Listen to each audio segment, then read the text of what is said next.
For thousands of years, game developers had to make just that. Video games.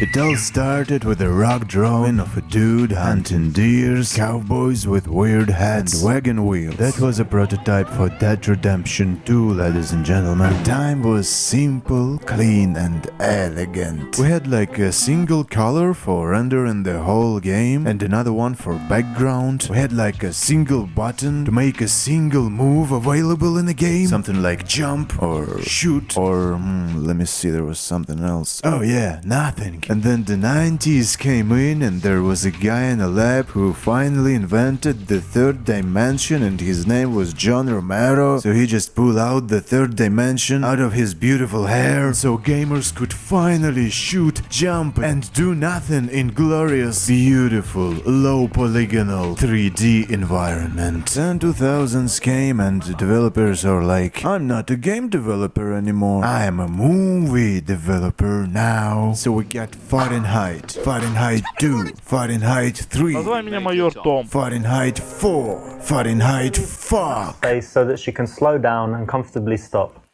Then there was 2010s. This is where indie games rise again. Many indies made some good buck by recycling and reselling what they called modernized versions of old games to a bunch of childman gamers. And then YouTube came out like 2 years ago, and there was a whole lot of different content about video games, videos showing gameplay footage of games, footage of people playing video games, videos showing the footage of people watching some other video about video game. I mean, Jesus Christ, it's a video game. It's meant to be played. Down to 1/60th of a second in order to create perfect timing. It's not some kind of weird sex toy that you try to use in different scenarios and experimenting with it. Or maybe it is. And the most extreme sexual deviation from just simply playing a game is making a game. Welcome to Japan, the home of everything weird. The foods, the musics, the films. おいおいおいおい、お前なんだその体恥ずかしい野郎だな。Nintendo.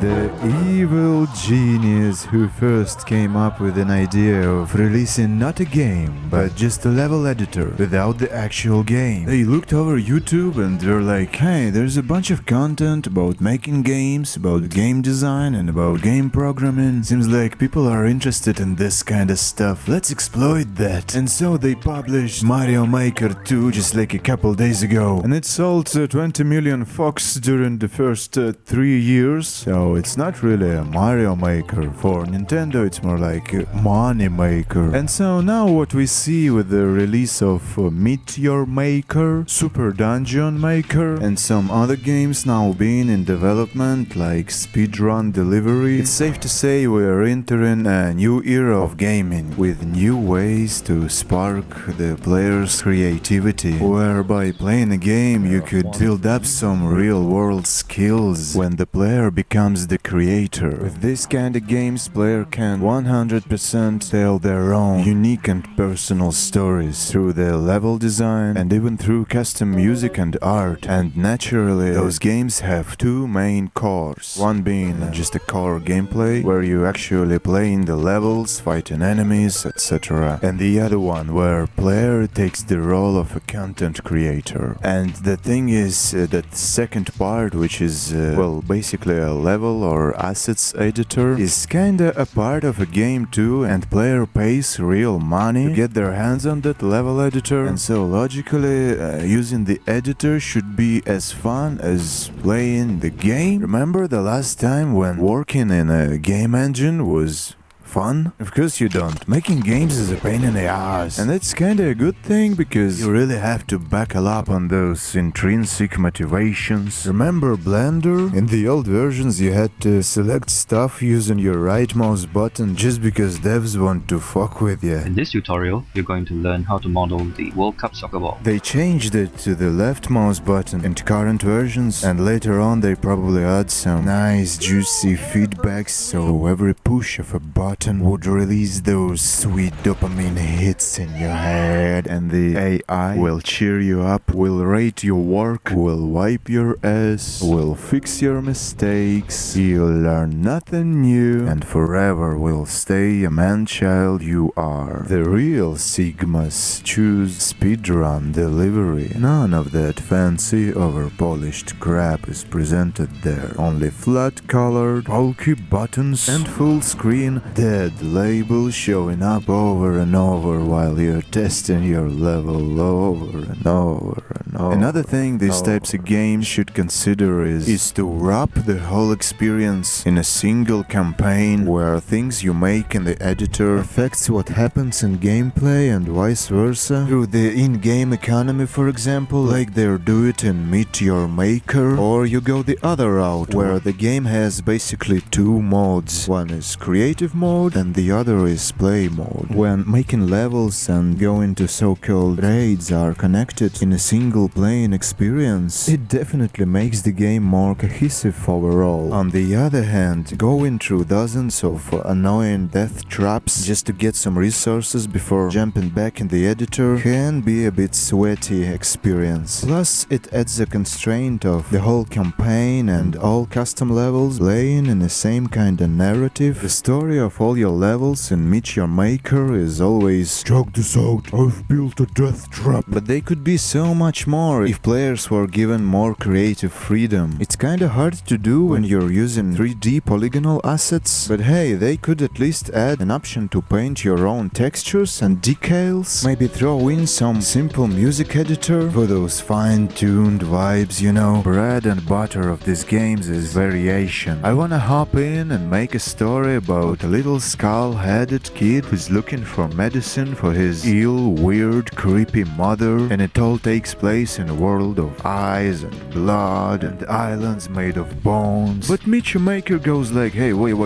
Here's some tiles, here's a robot you should walk through from the entrance to the exit, there's a bunch of traps, have fucking fun. How would you go about making a Sonic level in Meet Your Maker? There's no way. But you can boot up Speedrun Delivery, quickly stitch together some custom sprites, design a level of any shape you want. You can even try to cover the original Green Hill Zone theme. You'll probably fail miserably. Well, I did anyway. Then you add some catchphrases, like that classic Sonic's line, "Gotta go fast!" You add a custom crab enemy, you add a main goal for Sonic, which is the Golden Donut, and that's it, you get yourself your own Sonic-themed level. Gotta go fast! And if you put some more time, you can even make the classic Sonic level, you know what I mean. And also, every one of Maker type games has that problem of community levels sucking too much, either by being too hard or too easy, or just plain boring. Of course, we can teach players some of game design good practices, but the thing is, player doesn't have to make good levels, mainly because it has nothing to do with their paychecks. So the obvious answer is let the player like or dislike other levels, and also to run some community contests with some winning prizes and whatnot, but it won't fix the problem. The only real solution I see right now is time. Remember, when you pick up a new skill, you always suck at it so much at the beginning. The same rule might apply to overall community's level design skill. Sounds easy. You just have to keep your game alive while players learn to use your tools. Haha. Let me know what kind of level and what game style should I make for the next video. If you're interested in trying out Speedrun Delivery yourself, check out our Discord server and wishlist the game, damn it!